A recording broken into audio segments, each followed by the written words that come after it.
We are about to embark upon a series of strange and exciting, dangerous adventures.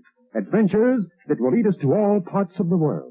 Hello and welcome to another Bad Comic Review. This time we're looking at Aquaman issue 40. This is from the 2016 series, which was part of the Rebirth relaunch. This one is the final part of Sink Atlantis, written by Dan Abnett, based on the story by Dan Abnett and Rob Williams, pencils by Joe Bennett and Vicente Cifuentes, colors by Adriano Lucas, letters by Steve Wands, cover by Rafa Sandoval and Ivan Plasencia, variant cover by Joshua Middleton, assistant editor Andrea Shia, editors Alex Antone and Katie Kubert, group editor Brian Cunningham. Now, the cover, again, great concept. I don't like it, though. Everybody looks weird. Mera's hips look really weird. Looks like she's, trying to keep from peeing. I don't know. And that scene does not appear in this issue. It's just a clever ruse. The interior art is better, but there are a few problems with it. It's passable, though. I was largely okay with it. Now, this is the finale. Lord Satanas is in the vaults with the device and several other people. I don't want to spoil too much, but Dolphin's on her own for a fair bit. And in order to stop disaster from befalling Atlantis, a member of the Suicide Squad makes the ultimate sacrifice, and some information is leaked to Mera so that she can expose Admiral Meddinghouse and his treachery. Unfortunately, Amanda Waller is not taken out of the equation. I really hate that character. I think she's very obnoxious. But overall, a fantastic storyline, great issue. Each issue does a pretty good job bringing you up to speed on what happened before, which is nice. And Dan Abnett's writing really shines through over the largely decent art, but occasionally mediocre. It's kind of random, which is a little frustrating because we just got done with the previous storyline with some really good artists, and then it gets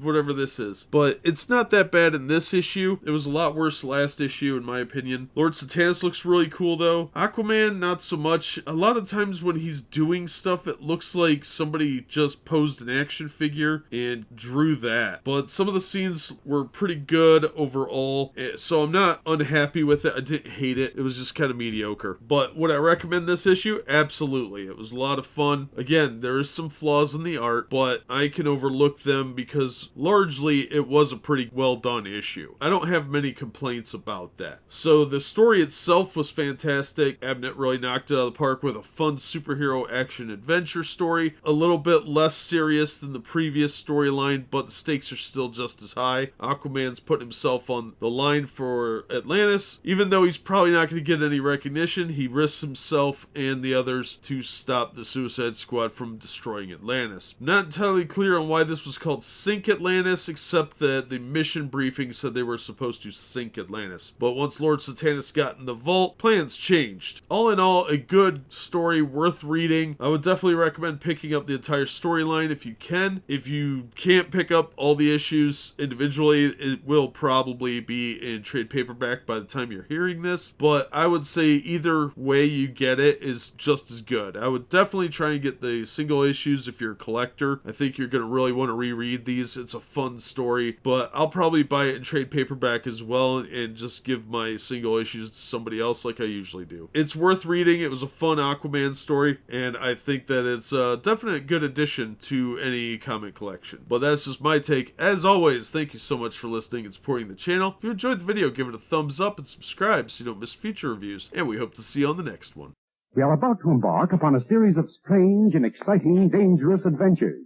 Adventures that will lead us to all parts of the world. Hello and welcome to another Bad Comic Review. This time we're looking at Aquaman issue 41. This is called Here Comes the Flood, and it's the follow-up to Justice League issue 10, which is the prelude to the Drowned Earth storyline. This is written by Dan Abnett, pencils by Alan Medina, inks by Vicente Cifuentes, colors by Gabe Eltabe, letters by Steve Wands, cover by Riccardo Federici. Now I actually have the variant cover by Joshua Middleton skeleton, which I do like this cover. It's pretty cool. It has a sense of danger and action. Now, this issue does center largely around Mera and what she's doing, and Batman, who is still at the Hall of Justice as the floodwaters rise around him. Now, Mera is trying to keep things in order at Atlantis, but it is becoming a very great strain to do so, and unfortunately for her, she has to resort to asking for help from an unlikely source. Now, I really like the art in this issue. The story's good. Everything about it is a solid issue. There are a few panels that kind of bother me, like where Batman's sticking his tongue out and it looks really stupid weird. And there's a few scenes where it looks like the buildings are traced and maybe they're using some 3D models because some of the proportions don't quite look right. But overall, a fantastic issue, a good addition to the story, and makes you want to jump right into Justice League Aquaman #1, which is the next part of the storyline. And I would definitely say pick this up. This was a real fun read. The art is solid. The storyline is solid. I'm going to really miss Dan Abnett when he's not on this book anymore. But overall, there's a lot here. It really advances the plot and ties everything together quite nicely. It's worth checking out. If you get a chance to pick it up, I would definitely do so. It fills you in on enough that if you miss the Justice League issue, it's not a huge deal, but it is not a complete story, so it is merely a good jumping on point for the story arc. And Aquaman is in it briefly. He is only in for a few pages, though, as we learn a little bit more about the Ocean Lords and his captivity. This is largely a story of Mera and her conversation with Batman, but it is really well done, and it does advance the story very, very well. So I would definitely recommend it. As a standalone issue, you're probably not going to get a lot out of it, but in the broader context of the story arc, it's a solid installment. So another good book from this creative team. But that's just my take. As always, thank you so much for listening and supporting the channel. If you enjoyed the video, give it a thumbs up and subscribe so you don't miss future reviews, and we hope to see you on the next one. We are about to embark upon a series of strange and exciting, dangerous adventures. Adventures that will lead us to all parts of the world. Hello and welcome to another Bad Comic Review. This time we're looking at Aquaman Justice League Drown Earth #1. Not to be confused with Justice League Aquaman Drown Earth #1. Hate this stupid... This was dumb. Just make it a mini-series, okay? It's an event book. Just make it an event book. Don't do these #1 things, DC. That's what Marvel does, and we all hate it. Anyway, this was written by Scott Snyder, with art by Francis Manapul, Howard Porter, and Scott Godlewski. I'm sure I butchered that one. Hi-Fi and Manapul did colors, Tom Napolitano on letters, Francis Manapul did the cover, Dale Keown and Jason Keith did the variant cover. I have the regular cover. It's okay. Andrew Marino was the assistant editor, Rebecca Taylor and Paul Kaminsky editors, Marie Javins group editor. Okay, so there's a lot wedged into this book. While the sea-altered versions of various heroes and villains running amok causing problems, the remaining members of the Justice League are trying to get to Atlantis to stop the Death Kraken, which we heard about in Justice League. Now, I don't want to say too much about how this plays out because, quite honestly, it's a bit silly at times. Aquaman has this magic trident that he's got to use, and the remaining heroes have to help fight off this Death Kraken and the sea gods. Aquaman finally meets back up with Mera, and there's a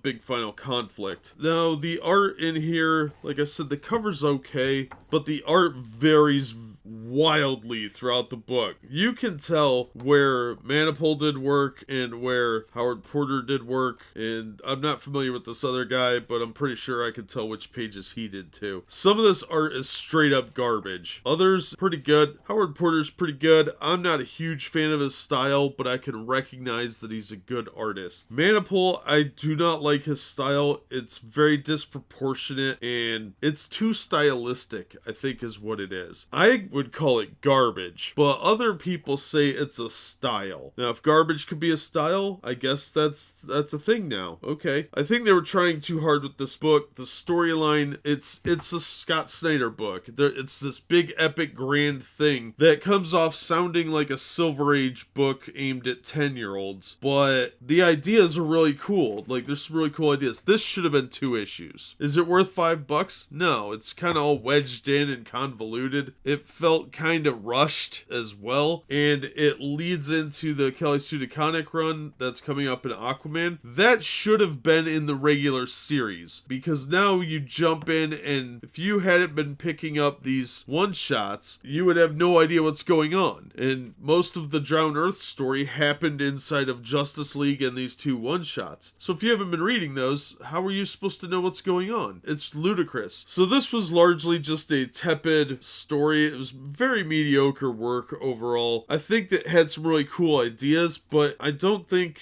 jamming it all into a one-shot here was really the way to go. This should have been handled by Dan Abnett in the regular Aquaman run. I don't think that these two one-shots and a couple of Justice League issues are really the way to go with it. I think it really put a damper on Dan Abnett's departure from the book, and it really is confusing and convoluted, and there were way too many people working on this that it should have been one writer or two. Tynion would have been fine, Abnett would have been fine, even Snyder probably would have done a pretty decent job with it. As is, this issue is just a little bit of a convoluted, rushed mess, and the art varies too much for me to say that it was good. If you find it for a couple of bucks, okay. I would have been happy paying $2 for it, even $2 in 2 installments, so it had more room to kind of expand on the ideas. But as a one-shot for $5, I don't feel like I got my money's worth. The colors are very vibrant, I'll give you that. There's definitely better color quality in this issue than in some of the Justice League ones, which were kind of weird pastels, and like issue 10, I didn't care for that at all. The colors are definitely much better handled, but yeah, overall it was just kind of mediocre. The ending felt very forced, and I didn't need to see Aquaman's weird nipples in the end of the book. It was just a very strange issue. So I would say at best it's mediocre. Don't pay more than a couple bucks for it, but I didn't hate it. So that being said, thank you so much for listening and supporting the channel. If you enjoyed the video, give it a thumbs up and subscribe so you don't miss future reviews, and we hope to see you on the next one. We are about to embark upon a series of strange and exciting, dangerous adventures.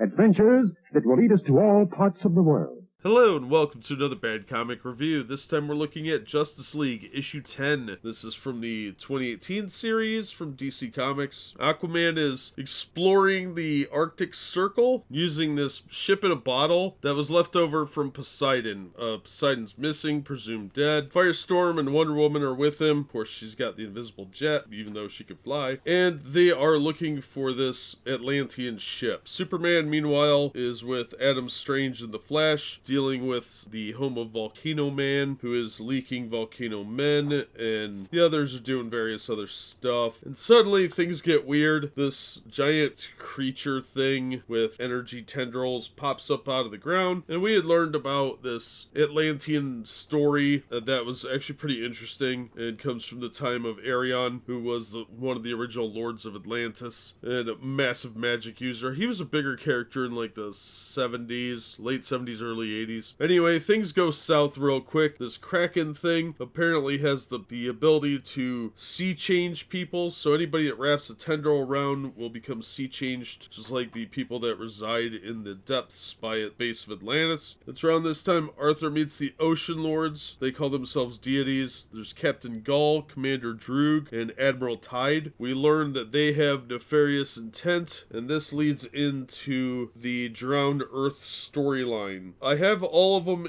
all the tie-in parts except Titans number 28, which deals more with Tempest, but this continues in Aquaman 41 and then Drowned Earth number 1. So we're going to look at Aquaman next and see where it goes. As for this issue, the story was pretty good. It's one of Scott Snyder's better written ones, but the art is very abstract and bordering on what I would refer to as garbage. There are some cool scenes in it. When Arthur first meets the Ocean Lords, they are riding these like seahorses that looked really cool. The first panel of seeing them was kind of cool, but aside from that, there are only a handful of panels that look really good. Otherwise, this looks like an Ed McGuinness knockoff, and I'm not a huge Ed McGuinness fan. There were scenes that were good, like I said, but most of it was too artsy and abstract. The color palettes, although vibrant, don't really match some of what they're trying to get across. Like the sea kraken thing thing, this what they call a space kraken or something stupid like that. It's got these like purple tendrils and they look silly and kind of stupid. I didn't like it. I didn't like the art. I thought the art was awful, awful, awful, awful. It made me sad to look at it. Even though the colors were bright, they didn't really match up with what they were going for. I think the colors did a good job. It's just the wrong tone for what they're trying to do. It didn't work for me at all. So I didn't care for that. The story was good, however. Shockingly, Snyder did a really good job. I would recommend it, except for the crappy art. If you're in comics for the art, ooh, just avoid this one. This was a disaster and a half. The story itself, though, was good. I am looking forward to reading the next installment. We'll look at that as soon as possible and see where it goes. In the meantime, if you find it cheap, pick it up. It's got the cool foil cover. The cover looks pretty good, even though everybody's face looks weird. It's still a cool concept cover, so I wouldn't pay more than $1 or $2 for it. I don't think it's worth more than that, but that's just my opinion. As always, thank you so much for listening and supporting the channel. If you enjoyed the video, give it a thumbs up and subscribe so you don't miss future reviews, and we hope to see you on the next one.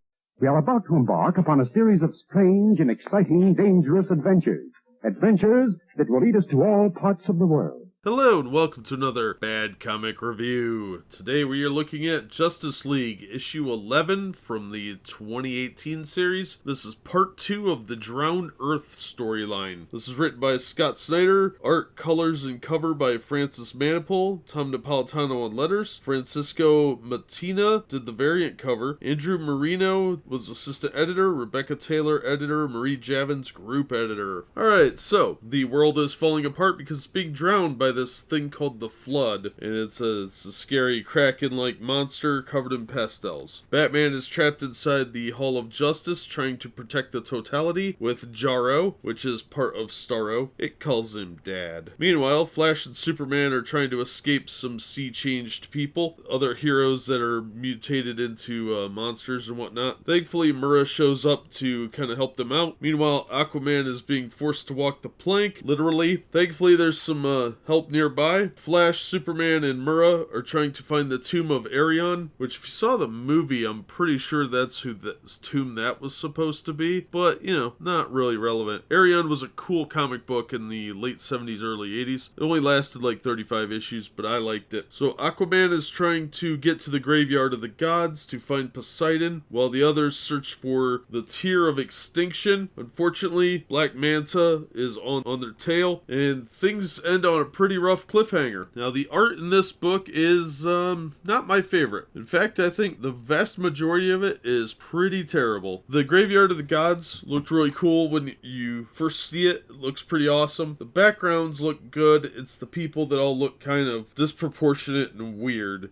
Shockingly, Mera and Wonder Woman don't look too bad through most of the book, but I didn't care for the art. When they got to the Tomb of Arion, it was a little confusing because they do it as a 2-panel split, and it doesn't really work. It took me a minute to kind of let my eye adjust to where they were supposed to be looking, and it was kind of dumb. So overall, I didn't care for the art at all. It looks very amateur hour. I don't like Francis Manapul's work. I think it's way too abstract for me. It looks like a kid's book drawn by a middle schooler, in my opinion. I know a lot of people do like his art style. I'm just not one of those people. But if you like it, you'll like this. But I didn't care for the look of the book. The storyline was fine, which kind of surprised me because Scott Snyder did it, and I figured I would hate it. But it wasn't bad. There were little Snyderisms in there where the people talk weird. They talk like they're on Twitter occasionally, but not too bad. The jokes don't land at all, though. He's not a funny person. But overall, a decent installment in the miniseries. I would have preferred it have been written by Tynion and Abnett, or just one person, because it's a much weaker book than the Tynion Justice League Aquaman Drowned Earth, which was part 1. This was a significantly weaker book, but it was still pretty good. It just wasn't as good. So I'd recommend it if you're going to read the whole thing. If not, this issue is going to make very little sense. They fill you in a little bit. There's a lot of redundancy between these books, but overall I think it's going to be a lot weaker of a read by itself than as part of the entire storyline. So get ready to track some issues down. So if you can find it cheap, pick it up. It's a decent decent storyline so far, and I'm looking forward to reading the Aquaman tie-in, which is the next issue's Aquaman 42. It ties into the Drowned Earth storyline. Why this story doesn't go through the Aquaman book is beyond me, but they don't ask me that for suggestions on how to fix their stupid errors. So I'll recommend this issue if you're going to read the entire saga. Otherwise, it's not going to make a lot of sense. But that's just my opinion. As always, thank you so much for listening and supporting the channel. If you enjoyed the video, give it a thumbs up and subscribe so you don't miss future reviews, and we hope to see you on the next one.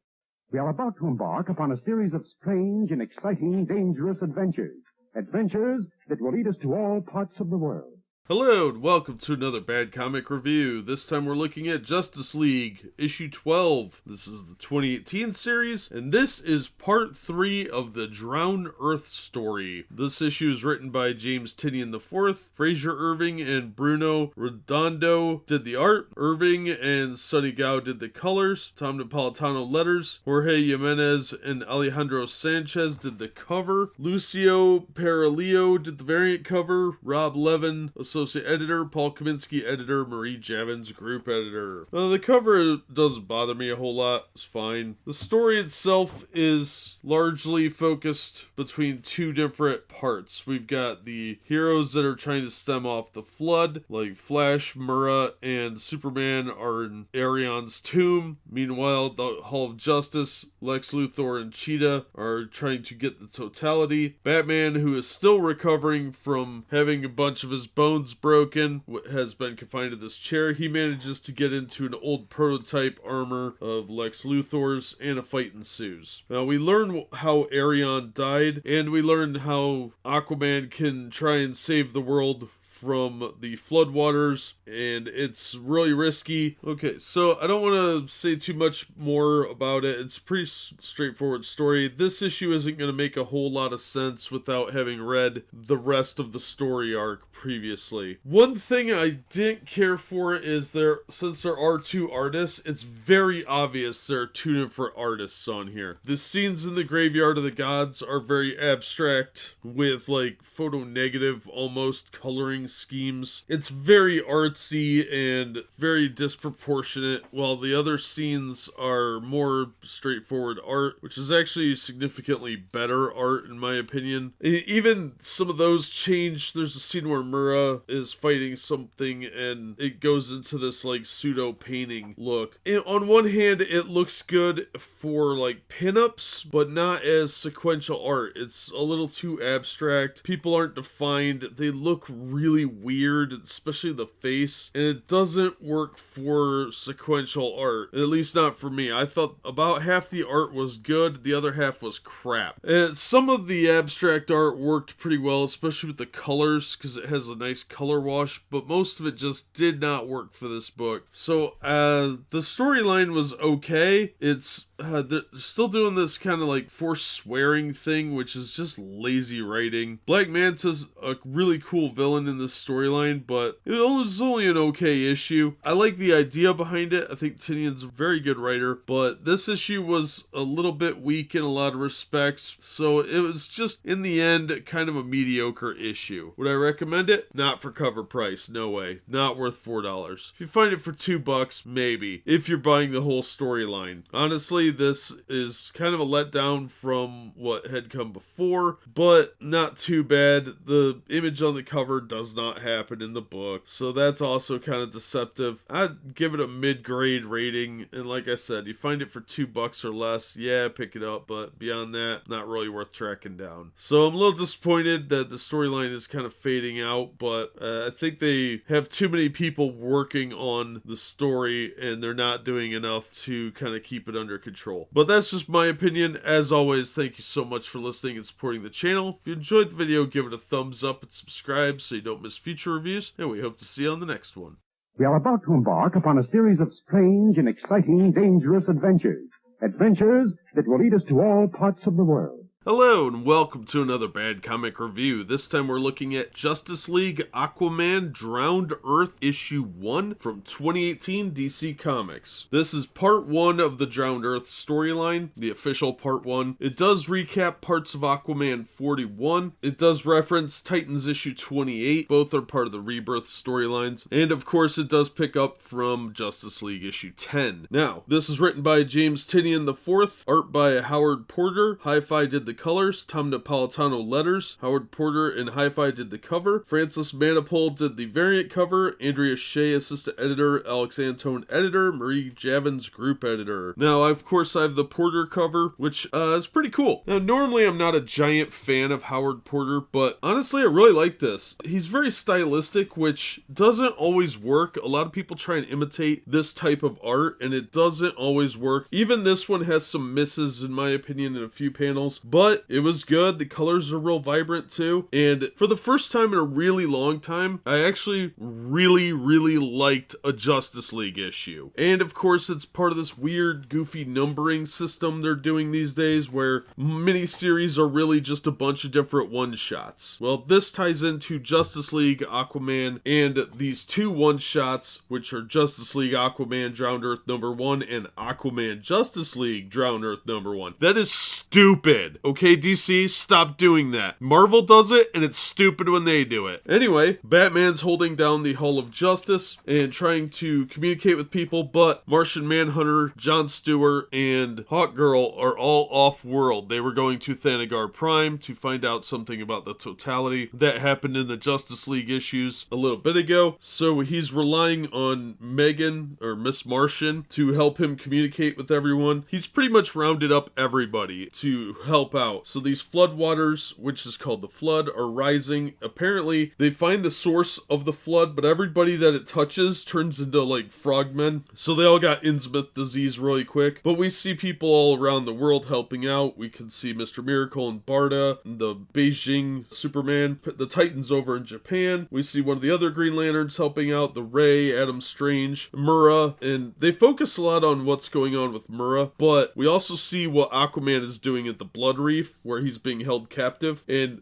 really bad things happen when Black Manta shows up. He is obviously a representative of the Legion of Doom, who have contacted these alien invaders that have been held at bay for thousands of years thanks to Poseidon and Arion. Arion was the first Lord of Atlantis. He had his own series for a while in the late 70s, early 80s. He was even in some backup stories in Warlord and a few other books. Really interesting character, good sword and sorcery type stuff. So I'm gonna probably look at those at some point. I've got a few issues of it laying around. It only lasted like 33 issues in his own series, maybe 35. But a really cool background storyline for Atlantis. They have been referencing it a lot, so I'm actually intrigued to go back and read those. But we get to see all over the world what's going on, and the heroes are not winning. It's nice to see Flashback in action, but Superman gets his butt kicked by one of these ocean lords, and we do learn a little bit about them because they were locked up for so long. It's got some great background, really good depth to it. I was really excited to read this once I got started on it. It was fantastic. I was real impressed. Tynion knocked it out of the park on this one. It was good to see somebody do a team book well, and everybody kind of stayed in their characters. Superman's doing the noble thing, Batman's plotting and planning and trying to organize everything. Aquaman's actually doing a really good job trying to get out of there. He's making an effort, but he's really out of his element, but he's able to give a little bit of a heads up to some allies, and we learn a little bit about kind of what the MacGuffin is to move the plot along, which is really cool. All in all, this was a great book. I honestly did not feel ripped off for the $5 cover price. I think I actually paid $4 for it. It's a solid issue. I'm really looking forward to reading the Justice League issue that takes up after this. I am worried about different writers taking over, so hopefully they're going to coordinate well for the storyline. I think Dan Abnett is writing the Aquaman books, so I'm not too worried about those, but I am worried if Scott Snyder's going to pick it up or not. But it continues in Justice League number 11, which we'll look at next. But so far, this has really got me intrigued. I really liked this issue, and I'm definitely going to recommend it. That being said, that's just my opinion. As always, thank you so much for listening and supporting the channel. If you enjoyed the video, give it a thumbs up and subscribe so you don't miss future reviews, and we hope to see you on the next one.